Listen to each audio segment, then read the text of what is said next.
Hello, NFT.NYC community. My name is Ian Utile. I'm a partner of NFT.NYC. This is our 8th event coming up here in Times Square, New York, but I am actually here in California. This is the Pacific Ocean behind me. This is real.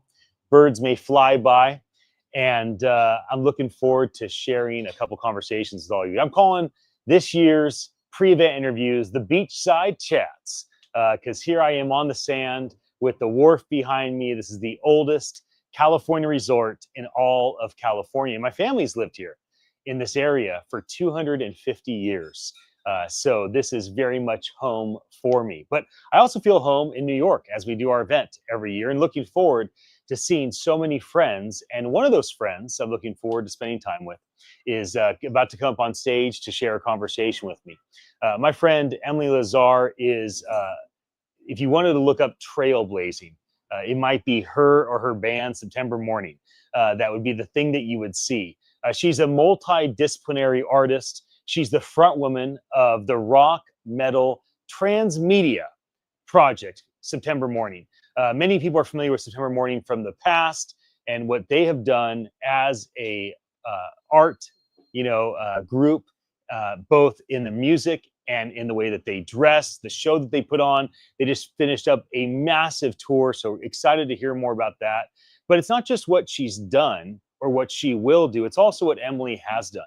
She made history as the very first female metal rock musician to mint and to sell an NFT. I have bought her NFTs gladly and have been grateful to collect some of her artwork. She's been a vocal advocate for artists' rights in the digital age, speaking at events like ETH Denver, Harvard, and of course, many times at our NFT.NYC events. She recognizes the transformative power of digital assets, crypto collectibles, the ability for musicians and artists and everyone around them to own their own art, connect with their audience, and to find meaningful ways of continuing to do that.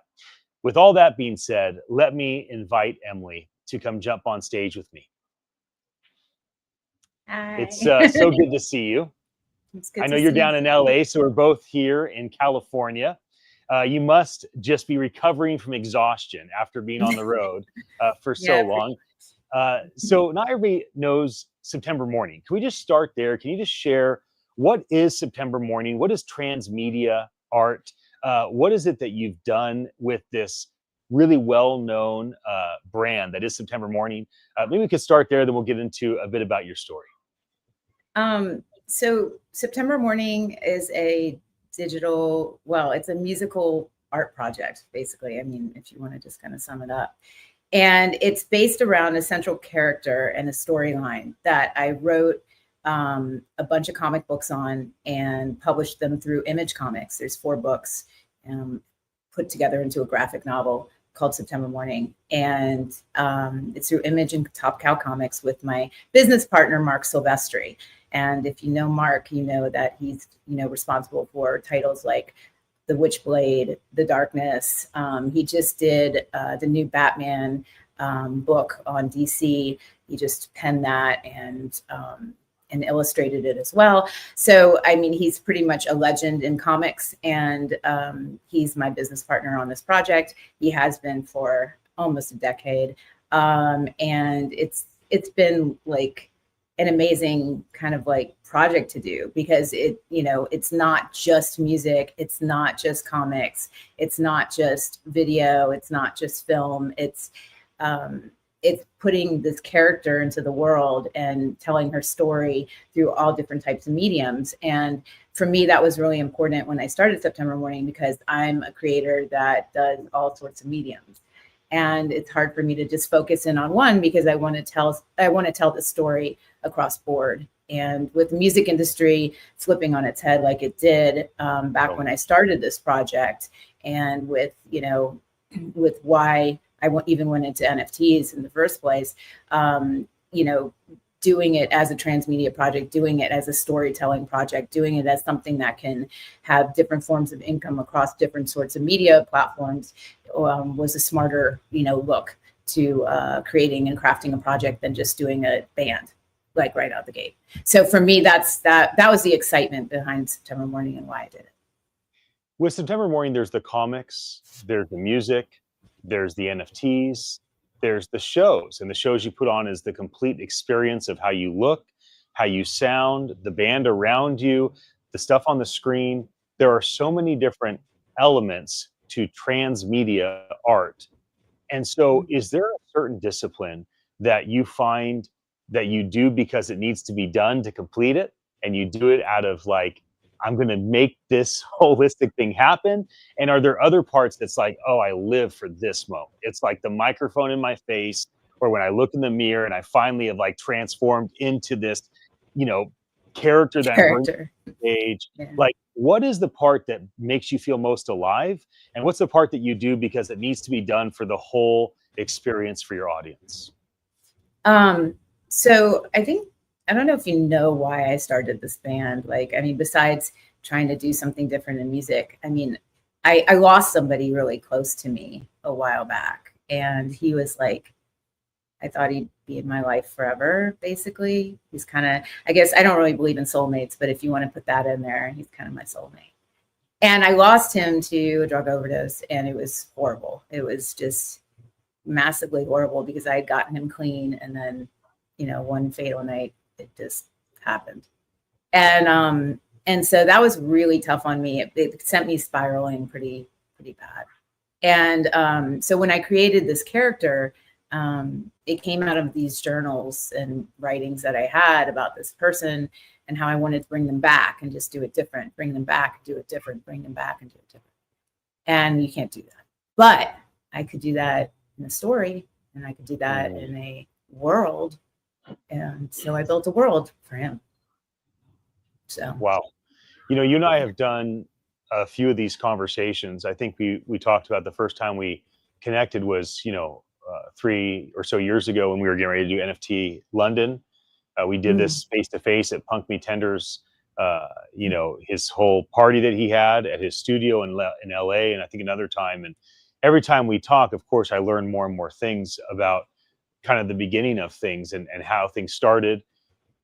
For a lot of people listening to our conversation, you know, there's 111 watching us live right now, and a lot more people will see this afterwards in an hour or in a day or in a week. And we appreciate you, audience, that is listening to our conversation. Thank you for your attention. A lot of times people want to know, like, what about now? So you started this out of pain and hurt and trauma, and you took something so crushing and you made something beautiful for yourself and others. But what keeps you motivated today? Like, what is it that gets you to book a tour, go on road, go through the grind? What gives you vision for going and speaking at NFT.NYC and the ETH Denvers and the Harvards of the world? What puts kind of the momentum in your actions day by day now? I mean, there's different parts to it. So, you know, going on the road and doing what I do and performing and writing music and things like that, that all kind of comes down to the, you know, the precipice of the actual, you know, story, right? The pinnacle of it, which is this, you know, transformations thing and this person that can almost play God in a way and bring people back, and this moral, like weird moral, like dilemma she kind of comes into, and also her internal battle for her own humanity and like and understanding who she is and stuff like that. And I think there's so many different like pieces of her that are relatable, even though she's this fantasy character that can soul swap and do this and that and the third. But she's also like, you know, she's looking for something herself. She doesn't remember who she was, you know, before she transformed. So she's looking for that piece of her, and she's looking for that humanity, and she's looking for love, you know, whether that's like just with the human race in general or with somebody specific. So I think those are themes that people really latch onto in the books. And so when I go out and I perform and I meet these fans, they, you know, they will come to me and they'll say, you know, your music saved my life, or this part of the story I resonated with, or, you know, I had that, I don't know, probably dozen or so times on tour this time. People have my face tattooed on them because, you know, I just mean this story and what it can do means so much to them. They have my lyrics tattooed on them. They, you know, it's like, this tour, a fan came up and he had the Skullfly emblem, which September has tattooed on her neck, and it comes alive when she's in trouble, and it like helps her like defend and stuff like that. So, and it breaks off from her neck. So he got it tattooed on his neck. So it's like this death head butterfly sort of moth thing. So I actually thought you had that tattooed on your neck for the I was actually going to do and it. I thought you just put like white makeup on. I thought that. Why would I cover it up though? Why would I go? No, I haven't done it yet. I was going to do it back in the day. Like Mark was like, "Are you sure you want to get this thing tattooed?" And I was like, I don't have any tattoos, Ian, like none. I don't either. People are always, people are always like, "Wait, I made it to 44 years old with that tattoo." I'm like, wow. I don't know. I'm starting at 44. That was so. I was like, you know, I never got tattoos because like everybody in rock and metal has tattoos, and it's like I never wanted to be somebody that everybody was. Like I'm always like, I just want to do my own thing, you know. The most rebellious thing you and I can do is have no tattoos at this point. Yeah. See, are we making a pact? This is a pact. But we are anarchists against our generation. We're making a pact. But no, my friend Nico is like, he's on Ink Masters, and he's like, I want to tattoo you, and he's been like he asks me like every week. It's hilarious. But I still haven't gotten it done. But I was gonna do it like back in the day, but I passed. So but so people are really into the story, and that drives me to perform. But as far as the NFT stuff and whatnot, and the financials part of it, of the business part of it, that's a whole different motivation, because that comes down to artistic freedom, the horrible music industry that we live in right now, and how it's so, the lack of transparency for artists is just repulsive to me. And I want to do something to change that. And also even beyond that, like, it's not even that. It's the fact that people think that music is just devalued to such a place where it's 0.003 cents a stream. I mean, you know, like, I don't know about you, but I've had moments in my life where I've listened to a song probably like 50 times, 60 times, a million times, just because I needed to get over something, or get over heartbreak, or a death in the family, or like, or, you know, my dog dying, or whatever, like, and the song got me through it. And that to me is priceless. I mean, how much would you pay for that? Like, right. But the fact that people are like, well, music is just information and should be free. As a musician, as an artist who has literally taken my life and everything I've been through and put it into my art, and said, and just ripped off, you know, all the bandages and just bled on the floor. Right. Like, you telling me that is a little bit hurtful. So for me, that's why, that's my motivation in the space. And that's what I talk about a lot at these conferences, and how we can change that. What as an artist feels most validating to you? Like you mentioned people getting tattoos of your face. You mentioned people getting tattoos of your lyrics. You mentioned, obviously, you've been very successful selling NFTs. And so you found a whole new medium by which you can generate revenue, connection with your audience, provide them a medium by which they can collect something that maybe retains or even goes up in value. Obviously, you do your shows. You have people coming up to you before the show and after the show and telling you how great you are in all sorts of different ways. You get DMs, you get messages, you get requests, and people pleading, please come to my city, come to my country, you know. And so you see all the views just skyrocket on certain videos. And so, like, there's all these different ways that an artist can feel validated on the outside.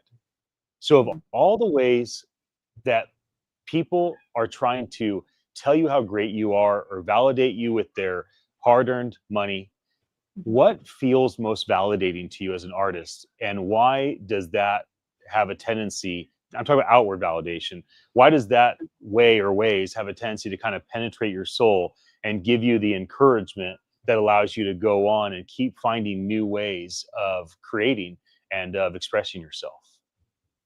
it's like external validation is a weird psychological thing. It is. I think that, you know, we all kind of suffer from that, and the demise of it has been social media. The demise of ourselves, actually not demise of it, but the demise of ourselves has been social media, because social media plays into external validation so hard, because it's literally in our brains. Like you get a like on whatever app, TikTok, whatever, and you get a little bit of serotonin running through your brain, and that's addictive. You know, that's why gambling is what it is. That's why all these things are what it is. That's why social media is addicting, because you are looking for that. It's not even the validation at that point. It's actually just your brain searching for chemicals, you know. And when you understand that, then you start, you know, kind of digging deeper and going, okay, so what am I really looking for here? Because the validation is cool, but I would still write music if nobody liked it. You know, the external validation to me isn't that important. If it was, I probably would be in a different place in my career, because I've had opportunities to sell my soul for more external validation, and I haven't taken them. So for me, it's a little bit different. For me, I think we're put on this planet to evolve, and I think that evolution as an artist comes with breaking ceilings and changing the way that people think and the way that people feel and the way that people do. And it's not for popular whatever. It's, you know, if you get that in the interim, cool. If you don't, it doesn't matter, because as long as you're doing something that kind of like breaks the mold and changes the way people think and evolves humanity, we're good. And so for me, that's kind of like where I sit. I know that's kind of existential and probably not what you were looking for, but it's how I think. So I'm not looking for anything but a transparent, authentic conversation. That's all I'm looking for. Well, I appreciate that. And I'm curious. Even after sharing a number of conversations with you and developing a friendship over the last several years, I'm still curious. I'm curious in like, not just what has been or what is or what will be, but I'm also curious in like the way that our philosophy changes. I'm curious in like what once was an answer that you would share with me a year and a half ago, or an answer you would share with me 3 years ago, might be a totally different answer. Because as humans, especially as artists, because I'm an artist, all these interviews, this is my art. Yeah, no, I get it. There is, we have the free will to change our mind. And we also have the ability to take in new information and kind of hone our thoughts, right? We can take things that like once was a clay creation, a sculpture, and then we can take paint and we can paint it. It doesn't mean that what once was there is no longer there just because it's covered in paint. It's that we took another step of kind of developing our psychology. And sometimes this comes from challenges. So let me bring it back to NFTs and ask you, like, what type of challenges have you faced in integrating NFTs into your personal music career and into September Morning as a transmedia, globally known, band and so much more? So, I mean, for me, it was interesting when NFTs hit, because like, you know, I was sitting in COVID and we couldn't tour, and our revenue for the most part came from touring. Like it was like, that we're a touring rock band. We go on tour. We were touring like 9 months out of the year. We were grinding for years to develop a fan base. We got signed to Virgin Records, to Capitol Virgin, major label deal. 6 months in, the guy that signed me, the head of the label, got fired, and the whole thing fell apart. Then I got flipped to Sumerian Records right before pandemic. And I mean, that was good, I guess, but it wasn't the right fit really. And we didn't really know what to do with each other. So it wasn't meant to be. But I still love those guys. They're a great team over there. They do great things. But going into the pandemic, I told Rich, my bandmate, who's kind of like my right hand, I was like, yo, like, we just got to go independent and do some weird shit. Cause like, we're not gonna, if we stay in this grind, like, first of all, we're gonna burn out real fast. And second of all, like, we're not gonna see the results we want, because the label machine at that time, we were so different. Like, this band is so weird and different, and even the way I perform and the way I move, and it's just, it's so different. And so it's like, you know, if you don't have somebody that really has a vision of what to do with it, then it's you know, it's not cookie cutter. So we decided to do something not cookie cutter. And that's when I kind of was like in those rooms. I was in the Bitcoin rooms. I was talking to all these like crypto guys. I was like talking to Bitcoin maxis. I was like, you know, like, these guys were kind of like, you need to do NFTs. You need to be the first one out the gate to do them. And I was like, I don't even know what this was. And then I did all this information, like scavenging, and just kind of like educated myself to the hilt, and then got into it and was like, oh yeah, fuck yeah, because this is the way I can spread this storyline across media and through crypto. And I can tell the story, but I can just tell it through this version instead of that version. You know, I mean, it's what I've been doing my whole career, right? So like, so why not just do it this way? And that's how I started with NFTs. And then the first NFT I put out, I told my fan base, I was like, look, if you buy this, when we do get back on tour after the pandemic, you can come to my show. Like, you can come to my meet and greets for free. It's like $150 value right off the bat. You get free meet and greets forever if you own this NFT and you hold it. And that's why a lot of my NFTs have been held and not traded, because like, people come to my shows. They came out this whole tour. Like, we had VIPs every night, like, that had NFTs, and would email Rich and be like, hey, when are doors? Because I have an NFT and I want to see Emily and say hi. And, you know, that was the whole thing. So it worked, you know, it gave real world utility right off the jump, when people were doing NFTs just as these digital collectibles, and, you know, whatever, flip them, you know, buy 3, flip 1, hold 2, like whatever, like, you know, we all had the philosophy, but like, I was like, okay, I see a different vision for this, especially for a touring musician, because it's almost like ticketing, you know, in a way. And like, and people like physical things. Yeah, they like digital things, but there's something about physical that is, I don't know, you know, I think we need that in our lives. So that's kind of how I embraced it. There is the way that you as an artist envision engaging with your fans better. So for instance, like, you'll roll in this utility into your NFT. You say, okay, if you own this NFT, you buy it, you hold it, you can come backstage and come visit me. I usually charge you $150. So like, that's a real value.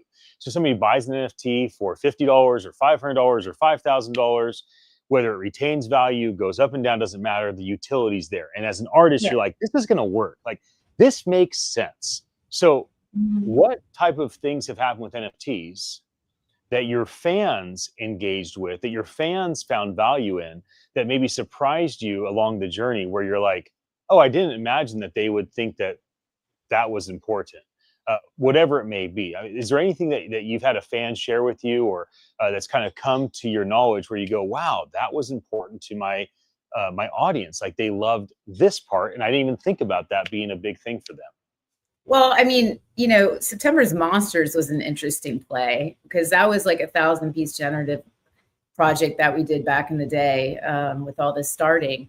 And the interesting thing about it was that 2 years after we dropped it, we went back on tour. And the first tour that we did was a September's Monsters tour. I literally took those monsters, I made a whole storyline out of them. And we played it on stage. We literally played out the storyline on stage with the animation of the monsters and like a voiceover. I did a voiceover for it. We had t-shirts, we had hoodies, we had merch that you could buy, and people that had the NFT would come and see the show, and they're like, hell yeah. Even on this tour, one of the girls that had my September Monster tour NFT, she came and she wore the hoodie, the September's Monster hoodie from couple years back on tour, and she's like, yeah, I love this tour, this was one of my favorites, I love the storyline, because it was an interesting storyline. You know, it was all about, like, you know, multi-world universes and all this sort of weird stuff, and, you know, the Reapers chasing September on these different, like, yeah, it was cool, it was really cool. So So for me, that was pretty cool. And the fans really loved it because I took what we were doing over here in the digital world, and then I transformed it and I like made it into something bigger than it was. And I put it on stage and I toured on it. And I think that, I don't see anyone doing that or anyone has done that yet, but I did it because I tell stories. That's what I do. I mean, I write music and I perform it, but like for me, I'm a storyteller. Like, I've always been a storyteller. So, well, you're a great storyteller. Thanks. A lot of people are super grateful for the way that you tell stories and the different diverse ways you do it. I'm gonna ask you one last question because I only asked for 20 minutes of your time. And so the last question I'm gonna ask you is to tell a story about the future that would inspire people. And so to tee this up, I just finished up a media interview, and my chief of ethics, I run an AI company, and he's been with me for 11 years. And he was telling me about his vision for a homeless museum and a incarcerated museum, because in the future that he envisions, there are no more homeless, there are no more people incarcerated. And what we once have in today's world, with so many people homeless and so many people stuck in, lifetime incarceration, that those things will be things we have to take our grandchildren to. Like, we had homeless people, like people were in prison for their whole life. Like, this is the museum. Look at the pictures. And so he was sharing this idea. So I want you to share with me in a moment. But the context for him is he runs a basketball league in San Quentin. He used to be a professional basketball player.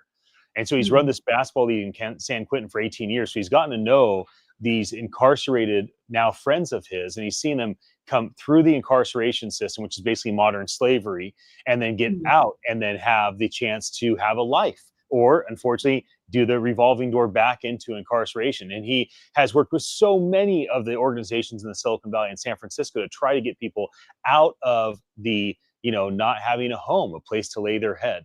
And so he knows this not as like this far off thing. Like, he's in the grind, his hands are bloody, his tears are on his face. Like, he's poured his life into this effort for decades. And now, for the first time after us being friends for 11 years and being on my team for a decade, he just randomly shared this vision, and it hit me so hard. I'm like, I want that future. I want there to be a homeless museum. I want a museum of the incarcerated. So when you think about the impossible things that could happen for artists, what type of vision either do you already have or that you could spontaneously share with us that would inspire all of your peers that are also considering how they can leverage these automation technologies to take control over their own story, not just the story they tell, but the story that they live? Oh, wow. That's a lot. That's a great question. Ian, you're really good at this. You should do it for a living. This is my art, Emily. This is my art. This is art. This is art. I love it. I'm here for it.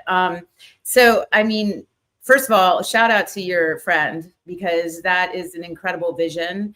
And I would love to, I really want to talk to this guy about the vision. Cause like for me, it's powerful. Yeah, I need to connect, because like that is something that is very interesting to me, because the play on that is not even about incarceration and homelessness. The play on that is about brain development and how we can crack our mind and like stop thinking certain ways. Because like the reason we have homelessness and incarcerated people is because of brain functionality or dysfunctionality. So like, I think that coming from an AI background, like doing things that can evolve our brain to a certain point where those things just are like, liquidated out of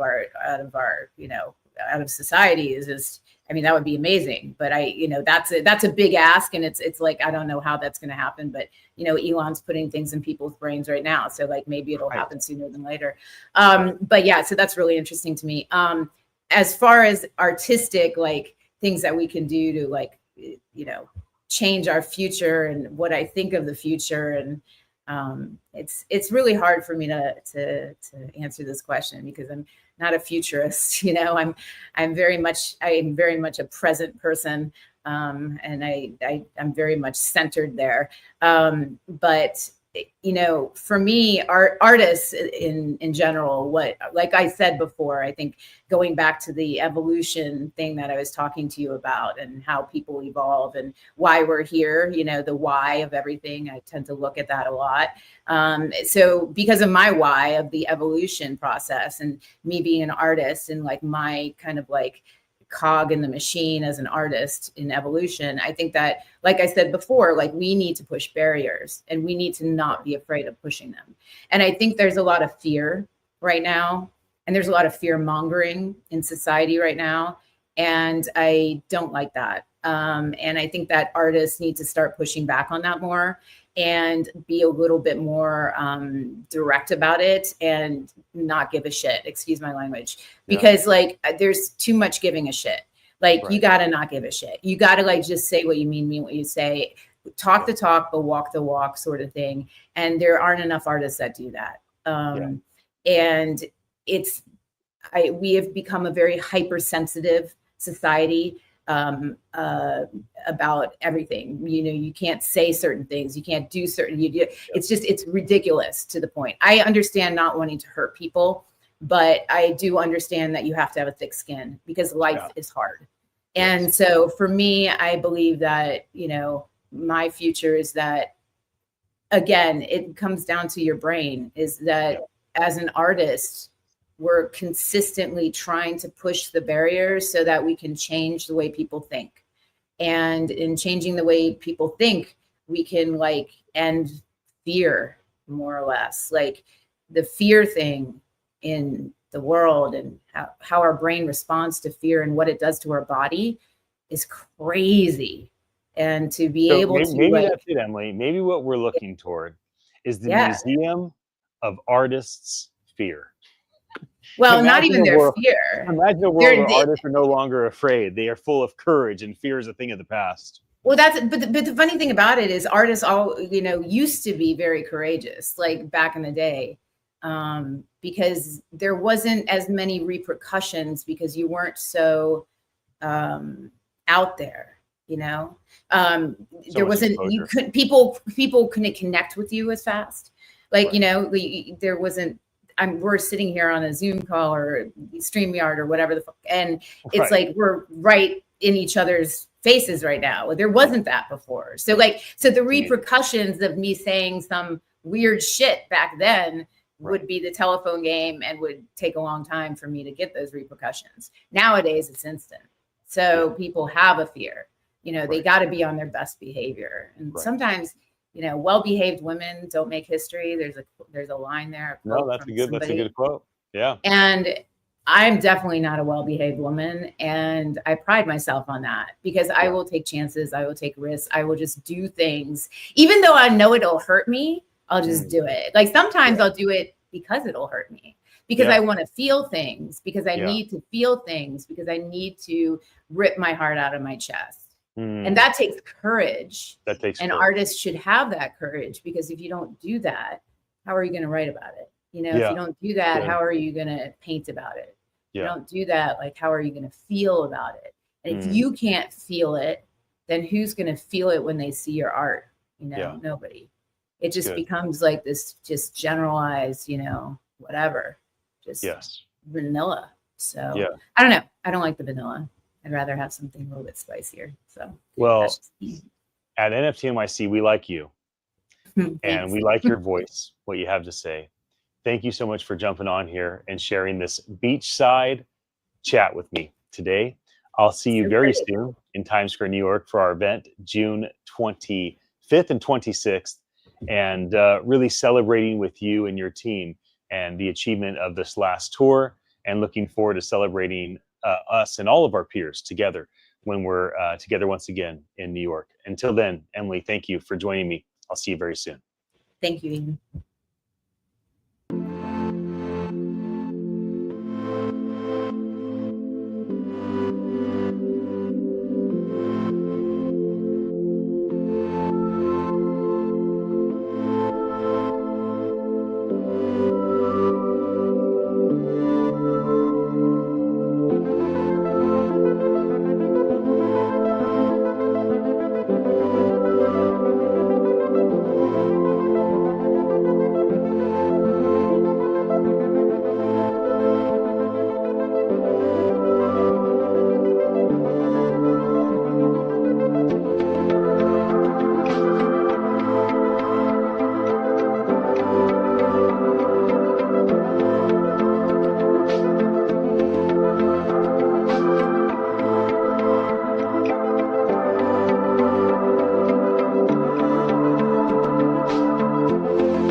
Welcome, NFT.NYC community. My name is Ian Utile. It's my honor to host these conversations before our big event happening in Times Square, New York. We're taking over the Times Square billboards once again. On June 24th, we have our event at the Marriott Marquis, taking over that massive, beautiful, iconic hotel. And we have multiple stages, so many speakers, artists, and sponsors that are there to kind of show what's happening in the NFT space today. And this is all because of two of my friends. I'll never forget getting a call from Cameron Bale in 2017 saying, "Hey, Jody Rich heard about your Future Blockchain event and he wants to come talk about NFTs." And I thought, you mean crypto kitties? And which were fascinating to me. The idea of these two digital assets having a baby was so fascinating. I thought, oh, this is the coolest thing. So of course, of course, I want Jody Rich, the NFT guy, to come. And then they come to the event and they start talking about their view of NFTs, not a speculative investment tool, not a gambling tool, not a tool for people to use just for the sake of making money, but a tool to remove middlemen, a tool to help with supply chain management issues, a tool to automate memberships, a tool to connect artists and their communities. And their view of what could be was so broad, so vast. And I remember them telling me, "Hey, we're going to start this thing in New York called NFT.NYC." And I remember they said, "Alex and Devin from OpenSea are going to be there." I thought, OpenSea, what's that? And then they allowed me to do these interviews. I've now done over 500 interviews like this. And just about every year, I get the chance to sit down and share a conversation with Jody and Cameron, which I'm about to do now. Jody and Cameron are an incredible team. Jody is one of the most seasoned entrepreneurs I've ever met in my life. The amount of success that he has had over the last half century is something that will be in the history books. Not only will his descendants, hundreds, maybe thousands of years from now, celebrate what he had done on Earth this time, but what others will also celebrate, because he is an icon. He's a lighthouse. He's a forerunner. He has set a path of not just innovating in one era, but in era after era after other era, whether it's before the web, Web 1, Web 2, or now in Web 3. And his partner, Cameron, who really has put together the operational, administrative, underpinning to allow NFT.NYC to become an event that at one point we sold 18,500 tickets the last time we were at the Marriott Marquis. These are two men that I honor. These are two men I call friends. And so let me invite them now to the stage to share a moment talking a bit about our experience together. Friends, welcome to the beach. Fabulous beach intro, Ian. Thank you very much. That was great, Ian. Thank you. Yeah, Awesome. We're at a place right now where there's an alignment of three things: regulatory tailwinds. Woohoo! We've gone from regulatory headwinds to regulatory tailwinds. Yeah. Tech to remove the friction that we've all felt has kept some of the non-NFT consumers out of the space. And then AI, and AI is both contributing to the ease of creation, and I believe NFTs are going to contribute to how AI is rolled out. So with respect to regulation, in the last 6 weeks, we've seen both the chairman of the SEC and Hester Peirce talk about how the new SEC regime is here to help people understand and provide guidance to what's allowed and what's not allowed. And so finally, we're seeing the right messaging. It seems that any NFT that carries a royalty is a big tick. And that's huge for us, because it means that projects like Gary V's Flying Fish for restaurants is going to be something we can roll out to many other restaurants. It means that there's certainty for artists who earn royalties from NFTs. And most importantly, when we speak to all of our brand clients, they won't have the lawyers going, "Oh, we don't really know what the regulatory regime is." We now have a regulator that's giving us tailwinds. And we have Mike Seelig, who is a longtime alumni of the event, on stage. He's the chief counsel of the crypto task force at the SEC, and he'll be telling everyone with encouraging words, I believe, how the regulator is trying to make it super easy. And in fact, in his words, and I had a call with him recently, he said, Jody, our job is to make it easy for startups and new players in this space to enter without having to spend hundreds of thousands of dollars on lawyers. So that's my first point, regulatory. And then secondly, we've seen some really interesting technology that makes it easy for self-custody wallets to be used with one click through apps and through decentralized smart contracts. So smart wallet, smart contract combination and self-custody really means that we're going to deliver what we want in terms of that one-click onboarding experience. And lastly, AI, which we're all feeling, you talk about my descendants. I do worry sometimes about my descendants and AI. I think we all do. What role does NFT, what role do NFT have to play? I'll be speaking to Michael Casey and Alex Atala on stage about how NFTs can be used as a wrapper for tracking, identifying, and creating provenance around AI agents. And then on the other side, AI is making it so much easier for creators to either remix or create from scratch. And so that's removing as well. So you spoke about 18,500 people showing up to the Marriott and blocking Times Square and having to wait an hour or so to get into the event. Right. This year's event's going to be a lot smaller. The people are going to be very focused, and I believe it's the beginning with the convergence of those three tailwinds to revive and create the next boom for NFTs. Mm-hmm. Well, I loved having Hester Pierce last year. I had the honor of emceeing the main stage when she came up. Seeing her in her position under this new administration was a great encouragement to me, because I had already, heard from her and got to spend the moment with her backstage and got to see her humanity on display. And so, I just really appreciate the way the two of you and the team, and it's not just LJ and Michael, there's so many people with you now and with you for the last several events that have created opportunities for us to bring in these different people. Michael Casey's been with us since, the very, very beginning. And so it's also nice to have the same people that have consistently come and shared their voice, right? I think of David Packman as another person. Cam, what's on your mind for this upcoming year? This is our 8th event, if you include London, I believe. Yeah. And if you include some of the meetups that you did beforehand, you're almost got 10 events under your belt.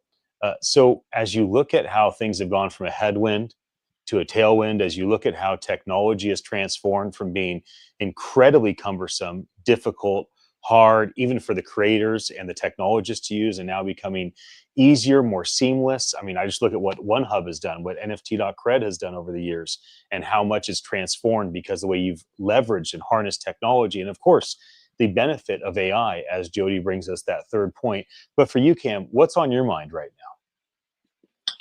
Thanks, Ian. I think the thing that's top of mind for me is sort of how do we navigate the changes in the sort of landscape for creators. Jody talked about brands. I think focusing specifically on creators, what we've seen through NFT.NYC in the last 3 years that we've been doing the community artist showcase is that NFTs are still sort of creating new opportunities for creators all over the world. And that sort of decentralization is allowing people from countries where there may not necessarily be opportunity for people to get their art out there. NFTs are really solving a problem for that audience.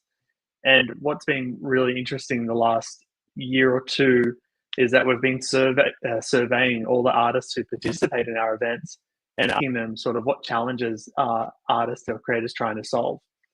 One of the things that really stood out last year was that artists were having trouble standing out.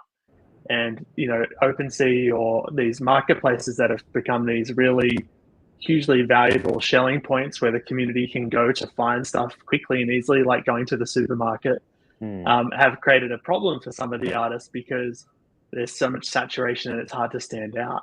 Right. So solving that problem for artists, you mentioned OneHub. That has been something that we've been very focused on this year. We've had 2,000 artists who have submitted their art for the Community Artist Showcase this year and created their own One Hubs, which is like their own microsite with their own personal brand, featuring all of their content no matter where they minted it. It could be from Maker's Place, it could be from Known Origin, it could be from OpenSea, it could be from Foundation. They can bring it all together under one roof with One Hub. And then the sort of second biggest challenge that we keep hearing from these creators is how do they attract new collectors? And so, having your own website is great, but you're almost on an island, and getting people to that island is a challenge sometimes. And so one of the things that we've really seen in mainly the last 6 months has been the interest in creating NFTs for the mainstream. And we've seen these sort of more affordable, higher volume NFT platforms. Rodeo has been quite successful.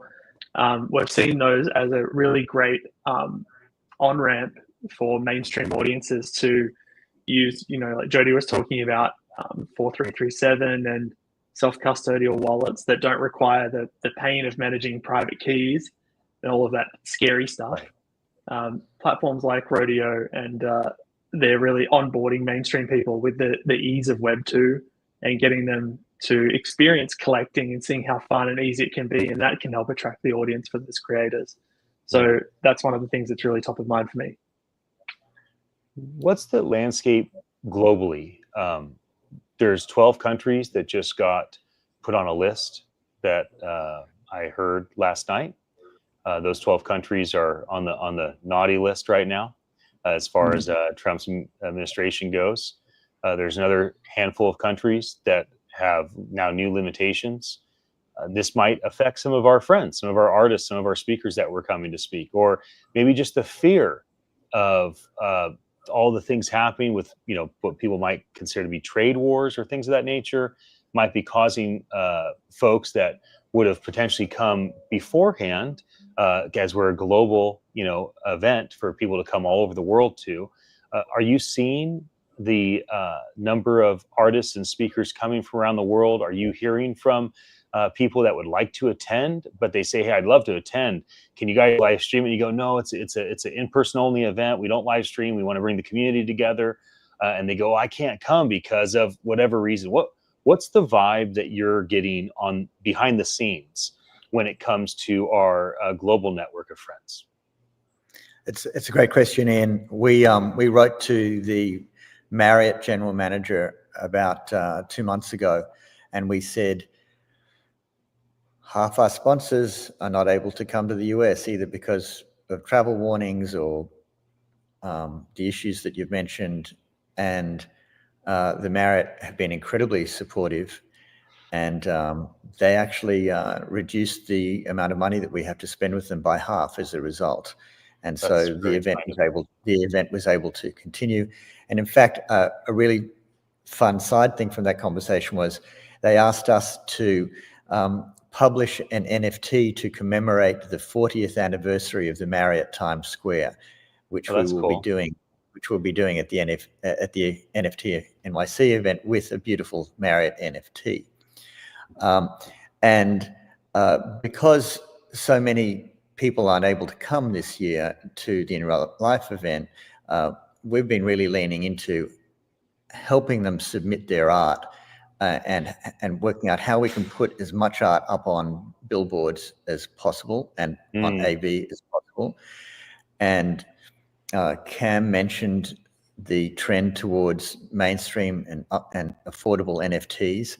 We will be releasing an application over the next few weeks that will allow thousands and thousands of artists to submit their work for very affordable prices to help them bring traffic into their One Hubs. And that will be a great way for the artists to participate, even if they can't come to the In Real Life event. And it'll be a great way for the artists to participate after the event as well. And what's really fun about the ultra affordable NFTs is the experience for collectors. It's very light, and the collectors don't even have to worry about all the friction things that we've seen in the past with wallets. And they also can earn from helping to sell the work of the artists who have contributed. So we think that we're moving to a place, as I said earlier, where the consumer has a very, very easy onboarding experience and has access to content that artists are getting paid for. And you'll see an app called collect.cred coming from us, which will look very TikTok-like. That sort of easy feel. And Cameron is opening up submissions tomorrow. We're expecting thousands and thousands of submissions for artists who will come to the event and those artists who can't come to the event. And Cam, I think you guys have it's definitely tens of thousands, 40,000 or so people that have gone into the digital network, if you want to call it that, over the last several years of events. And people sometimes think of the two of you as event guys, but you're not event guys. The event was just simply your way of bringing your peers together, your partners together, your vendors together, your contractors together, the marketplaces that you need to have your clients get their content on marketplaces, the layer ones and the layer two in Ethereum and all the different people involved in the world. So for you, the event was kind of like, nobody else is going to do it, so I guess we will. And you're really a tech company, right? And so Cam, can you share a bit about the technology underpinning of what NFT.NYC has cultivated over the last several years, and maybe give some clarity on why the two of you and the really small core team choose to run this as a community event rather than a traditional event business, because this is really your ability to gather all of your friends and different collaborators together in one place once a year. Yeah, I think a long story short, I started working with Jody, I think, in 2011. And he had shortly before, in 2009, launched the business, our parent company, People Browser. And we were building white label social platforms for brands. And we were working with consumer brands, we were working with government bodies, we were working with banks. And in 2014, one of those customers asked us to integrate crypto rewards into this social platform. And that sort of sent us down the rabbit hole about understanding how does crypto relate to social and what could the impact be. And then in 2017, we learned about NFTs through CryptoKitties and thought, well, digital assets could really create a lot of value for the brands who are our customers, who are trying to create these direct or disintermediated connections with their communities. And so we sort of evolved from creating social applications for brands to creating NFT infrastructure for brands. And we went out to the market, and like you said, Jody came to speak at your event, Ian, and we were going to blockchain weeks and developer week in San Francisco and Token Fest, and nobody cared about NFTs. Everyone was writing a white paper and getting right. Everyone wants to do their ICO. Jody's LinkedIn said, "I'm for NFTs, not ICOs." I was like, that's cool. Everybody else is for ICOs, not Jody, apparently. And you'll probably remember, it was at these sorts of events, it was, us and you, Ian, and Devin and Alex from OpenSea, and Griffin and Duncan from Nifty Gateway, and Marguerite de Courcelle, who we were all, and Josie, we were sort of hanging out in the dark in the corner, getting excited about NFTs while the others were talking about ICOs. And we, Jody, fast forward a little bit, sat down with Devin at lunch and said, we think there's a need to do a community event that's just for this audience, and we need to work together because it's a niche market and it's small but has potential to grow. Yeah. And then, as you mentioned, we did 3 experimental events in 3 days. We did one at Twitter headquarters in San Francisco, and then the following day one in New York, and then the following day one in London. And these were these small meetups with about 100 people at each one, and free pizza for everyone to eat to get people in the door. Yeah. And we decided that New York was the place to be, because it's where, we see money markets, we see advertising, we've got fashion brands on Fifth Avenue. It's sort of the intersection of everything that NFTs impact. And so we jumped off the cliff and hosted our first event in February 2019. And fast forward 6 years, here we are. I want to talk about inspiration for a moment, Jody. The first time you and I sat down and shared a meal, that meal became a 4.5 hour mentor-mentee session, and we got to know each other really well. And you were able to share some things that have stuck with me over the years, things that helped me be more self-aware, make some good decisions. One of the things that stuck out to me in our conversation was your passion for space and your passion that felt very optimistic about exploration. It felt very Star Trek-y, not very Blade Runner-y to me. You talked about, one of your great motivations was like still participating in the development of humans going and seeing what's out there amongst the stars. In the last several years, we've seen some big accomplishments, not just with governments, but with Jeff Bezos, certainly with Elon Musk and the SpaceX team. Sometimes entrepreneurs like yourself, Jody, will look to other industries for inspiration. Business guys will look at athletes, right? You might look at what a company is doing and be like, look, they had a vision, all their rockets blew up, but look what they're doing now. I had a vision for NFTs and all of our digital rockets blew up, but we see the light at the end of the tunnel. Are you finding inspiration from the accomplishments of other industries like space that allow you to get a clear vision for why you won't give up and why you won't let go of this belief that this is an inevitable technology that's good for business, good for money, good for humanity, good for partnerships? The list goes on. Yeah, I mean, what is my purpose? My purpose has been, for most of my life, creating systems and tech for human collaboration. I deeply believe that humans, we're 50% selfish, which is good sometimes because, you do need ego to have motivation, and we're 50% generous, which is really good because we need to collaborate. And what has driven me most of my life is figuring out how we can reduce duplication and increase sharing in the systems that we build. And, for me, NFTs are about how we can ultimately create personal identity, both for ourselves as persons, as humans, and identity for AI. And, over the last few months, we've been talking internally, we've better start preparing for having more AI consumers than actual human consumers, AI agent consumers than human consumers.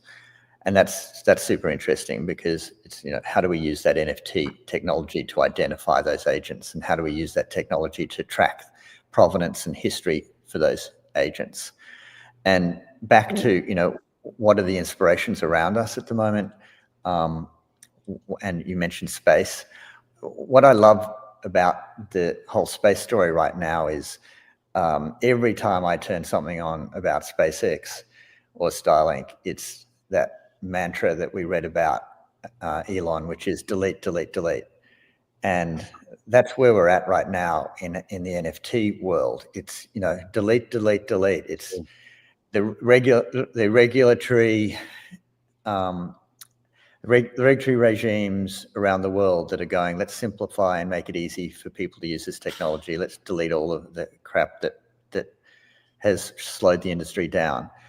Let's, from a tech point of view, delete, make it much easier for users to onboard.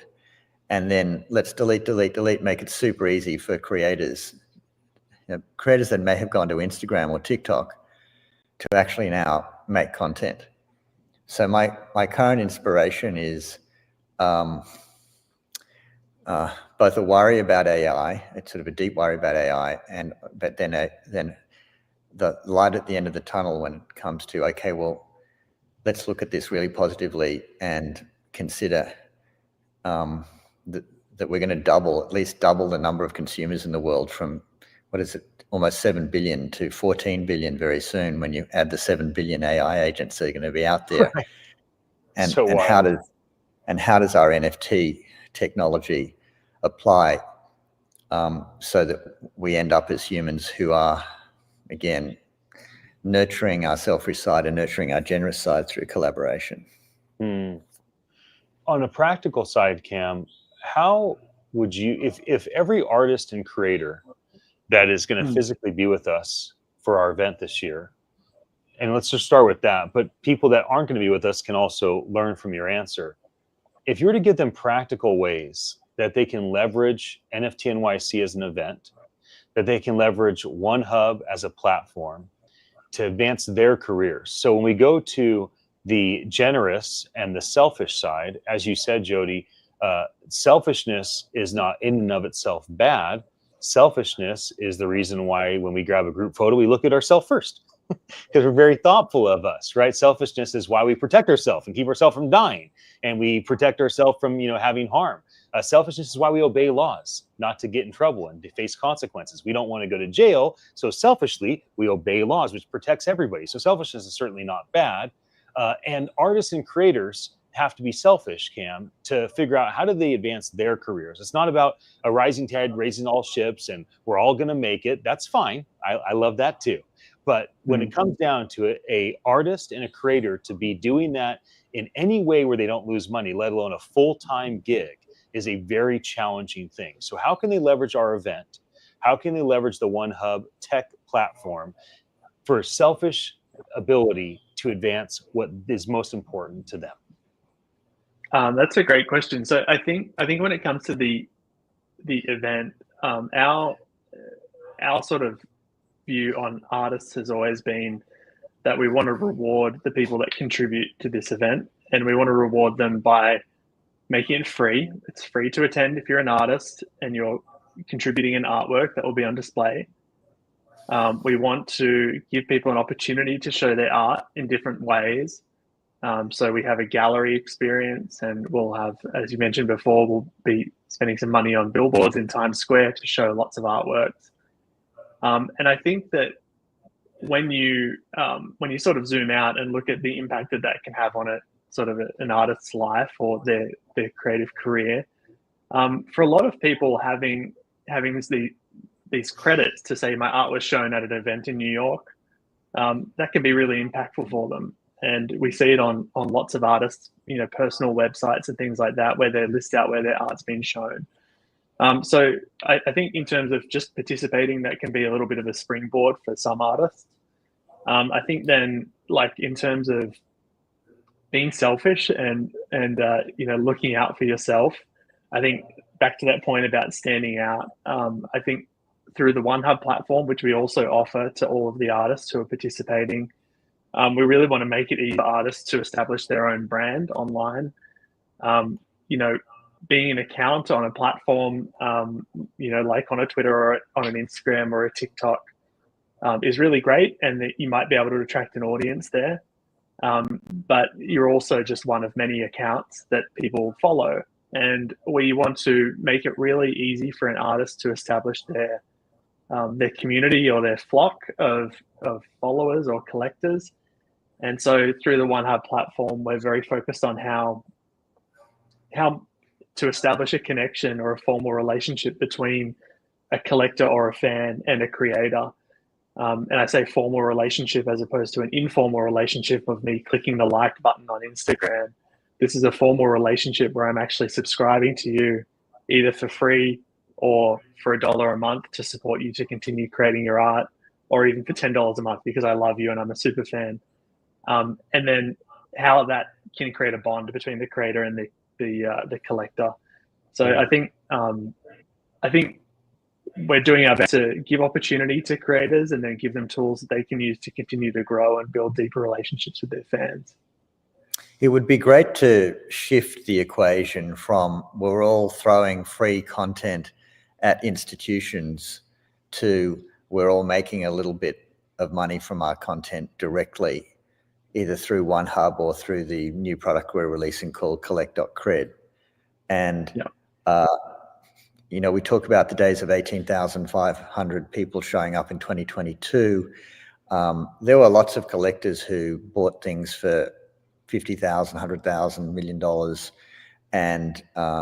and they didn't do so well out of that investment. We think that it's super important now that collectors can buy entry-level content as low as 50 cents, or higher value, interesting content from premium artists for $1,000 or $5,000. And then once they own that art, actually what we call put it to work. And so there are some features that we've rolled out in one hub. One is called gallery links, where you can just send a link of your collection to your friend, and he can then put it on his phone or his new Chrome tab or his Samsung TV, so that your friends can actually enjoy your collection. We call that putting the NFT to work. The investment that you made in your NFT now can be value created for others, or add it to a notebook or a hoodie or a backpack, just physical merch out of your NFT, putting it to work in that way, or remixing it. Back to AI, it's going to be so easy to create remixes, and we're already seeing those memes go around. So, when Cam talks about we're really leaning into how do artists have relationships with their collectors, it's much more than just taking money from someone who wants to buy something. It's showing that person that really care after the sale. After you have bought that NFT from me, I want to show you what really cool things you can do with it. When you think about NFT.NYC being a community event, because this is the thing, this is the drum that you both have beat from the very beginning. This is a community event. I think the first event in 2019 was an example of that, in that more than half of the attendees were involved, like speakers, or there to kind of show stuff off. It wasn't like a bunch of tickets were sold. We didn't sell a bunch of tickets in like a money-making event. It was a community event, bringing all the friends together. There's been a lot of NFT this and NFT that. Now, I'm friends with Eric, NFT Miami. I'm friends with Josh, NFT LA. I'm friends with the guys that started NFT Nashville. And there's been some tough NFT events, and there have been some that had big, explosive moments for a year, maybe two. But none of them beat this drum of we are a community event. None of them were like, we're here for the long haul. It doesn't matter if things go into a bear market. It doesn't matter if it's challenging to cover costs. Like, it wasn't the basis was not what the two of you have said over and over again consistently since the beginning. This is a community event. We're going to do our best to ensure that we can do this again next year, but this is made for the community, by the community, and we're centralizing as few things as we have to ensure that with the smallest possible team, we can maintain the ability to do this event. But this event only happens because the people come and show up and bring the best of who they are. And that's why so many people have talked for the first time ever. My wife, Riza, the first time she ever talked on stage was on your stage last year. And since then, she's done a couple dozen keynotes. And so you break open these opportunities for people. The first time that a lot of people have ever shown their art in their whole life is at your event on these massive screens. And so you allow people to have their first. Why? Because it's not about just bringing in the superstars. And we love the Rafiqs, and we love the Beeples of the world, and we want them to come and party and have a great time with us. And we love all the musicians, the Emily who was just on with us with September Morning and Violetta. But we also want the brand new musician and the brand new artist to come and say, oh, this is a community event. NFT.NYC's for me. Why has it been important for you to maintain this foundational anchor that we are a community event? We will always be a community event. And how has that helped you maintain this event through some very, very trying times where the sponsors no longer were interested in playing ball? Because we're not event people. Like, we just don't wake up in the morning thinking about running an event. We wake up in the morning thinking about what is the cool idea? What is the cool use case? What are the things that we need to do? We need to bring people together so that we continue to create value, and a place where mix a networking place for people to extend this space. We love collaboration. We love collaboration through tech. We love collaboration through the in real life event.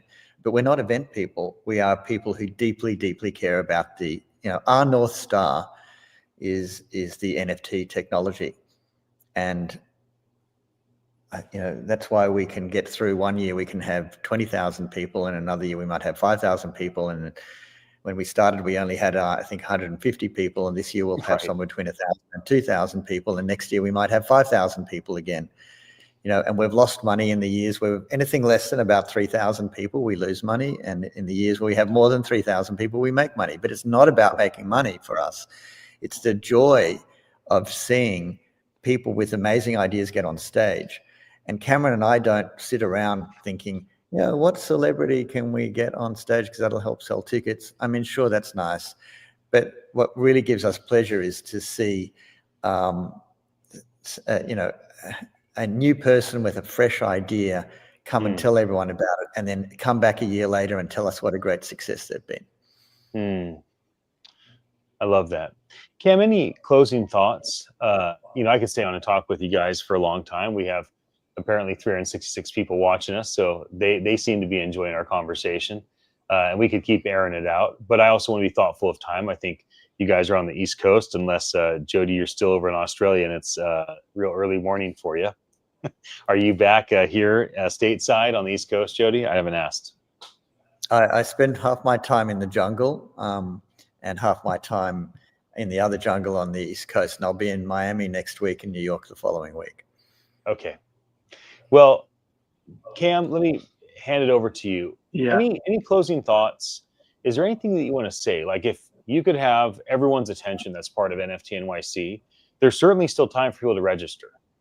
There's certainly still time for people to come out and see their friends, even if they don't come to the event, just to come into town for 2 or 3 days to rub shoulders. Anything that's on your mind that you'd like to say to our community? The program is out. The program came out today. It's Looks on great. our website and on NFT.NYC. And then I think, just to piggyback off Jody's comment just now about, it's not about putting celebrities on stage. We really, really love to help people get a chance to talk about what they're doing. Some of those people have gone on to do really great things, many of them, I should say.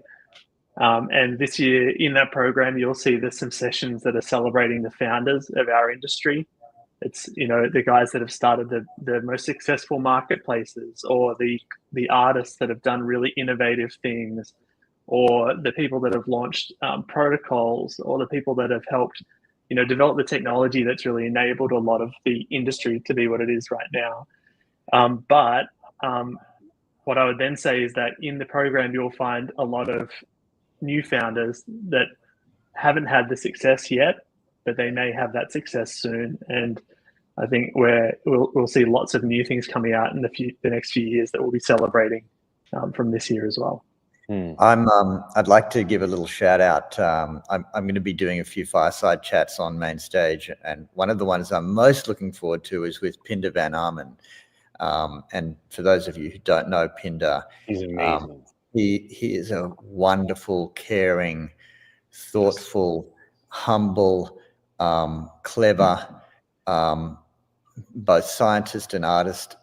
He explained to me one day, I think he said that his one parent was a mathematician and the other parent was an artist, and you can just see that in Pinder. And we've been working on a project, a very unique project that with Pinder, between our sister company and Pinder, that I believe will be a global first in the way we're bringing AI, this new frictionless tech together, affordable NFTs, and more importantly, social and collaboration. It's sort of all of the things that Cam and I value, and I know you value too, Ian, and Pinder values. And we've been working on that for the last 3 months, and that will be released just before NFT.NYC, and Pinder and I will be talking about that whole journey on stage. I'm really looking forward to that. Well, I'm looking forward to all your fireside chats. You have one scheduled with many of our friends. Brian Brinkman comes to mind. Brian said something to me during our conversation that we shared a week or so ago. I said, "Hey, what's your thoughts on royalties?" And he goes like this, "Oh, I miss royalties." And that's the headwind. That's the headwind of Blur saying we don't have to have people pay for the royalties. But there's a tailwind of new regulations saying no, royalties are important. It's part of the smart contract. And I'd love for Brian, when he sits on stage with you, to have a new pep in his step and be like, hey, it kind of feels to me like maybe royalties are going to be coming back, because this is the type of thing that can come out in these conversations that you share on a fireside chat on stage that I've been having here in the beachside chats, as I've called them. And I had one with Pindar, and man, oh man, that was like one of the most philosophical and intriguing conversations. It felt like a dance that he and I shared. And so I'm really looking forward to that as well. Here's something that I've had on my mind that I want to share with the two of you. I think there's been a lot of stillbirths in collaboration between our NFT.NYC community and the NFT community as a whole since 2022. In 2022, when we all came together, it was still the fervor of 2021, right? 2021 NFT.NYC, like that was the all-time high for Bitcoin, the all-time high for Ethereum. Everything is totally going ballistic. It went from like this thing nobody talked about. Now the media, it's like the new darling of the media. And then 2022, the energy's still there. And I think what happened for a lot of people in our community is they started things that never got finished. And it wasn't like ill intent. It was just, hey, let's do this thing. Let's do that thing. Let's have this collab. And then one thing or another, either one or both parties, just things fizzled. People went and had to do something else to make money. I get this sense that for the people that choose to show up in New York, June 25th and 26th, that there is going to be a revival, a rebirth, a resurrection, a phoenix rising from the ashes, some sort of ethos is my expectation for our community, and this environment by which things that once were energized and alive, that went on ice or got a pin put in it or went on hibernation or became what appeared to be completely dead, can be revived.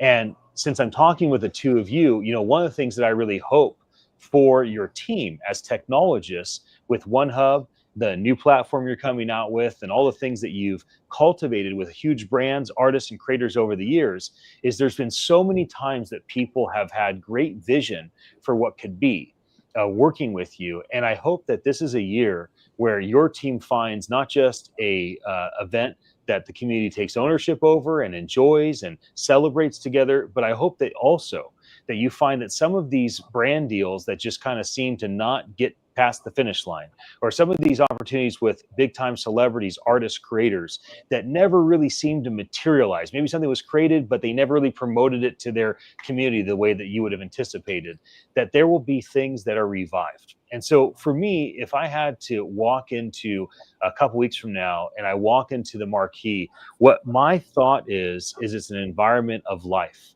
an environment of possibility, an environment of new potential and restoration. And so this is my mentality. And it's not just because I want it to be true, although I do.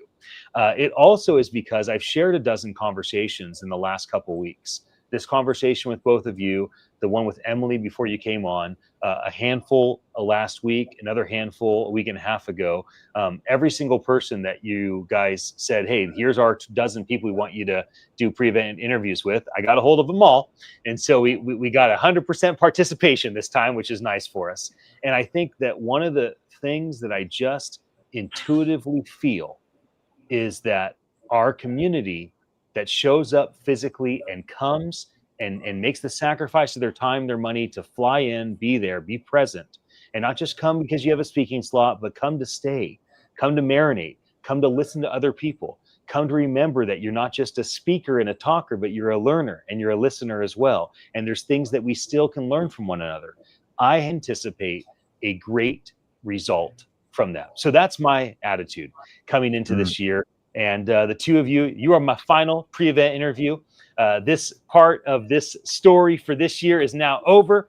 Thank you for coming to the beachside to have a chat with me. And I look forward to seeing you both in a couple of weeks. See you later, alligator. Thanks, Ian. See you soon. After a while, crocodile. Not so soon, you big baboon. See you soon, friends. Thanks for the inspiration.